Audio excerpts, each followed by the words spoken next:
Cet exercice te permettra de renforcer tes triceps, notamment la portion longue. Alors pourquoi utiliser un seul anneau? Ça te permettra d'avoir plus de stabilité et de confort. Au niveau de la prise, place tes mains au-dessus de l'anneau, de chaque côté de la sangle. En termes de difficulté, ta principale variable sera la hauteur de ton anneau. Au début, tu peux le placer à la hauteur de ta poitrine. Plus tu vas progresser, plus tu pourras descendre l'anneau et être dans une position de moins en moins redressée. Petit bémol selon moi, au bout d'un moment, quand tu es trop allongé, ça va devenir plus un exercice d'anti-extension, donc de gainage.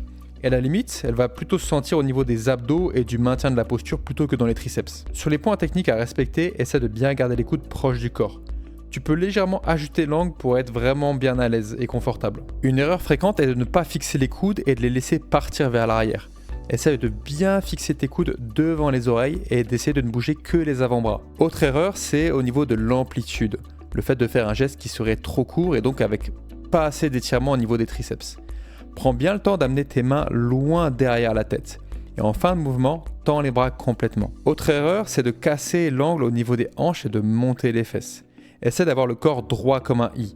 Bassin en rétroversion, abdos et fessiers serrés et contractés. Essaye d'éviter de creuser le bas du dos, ça pourrait te procurer des douleurs. Autre détail qui fait la différence, reste bien sur tes pointes de pied durant tout geste pour maintenir ton poids vers l'avant. Pense à noter tes repères de progression, la hauteur de tes anneaux, le positionnement de ton corps. Ça te permettra de bien organiser ta progression d'une séance à une autre. Bonne pratique à toi et pense à t'abonner à la chaîne.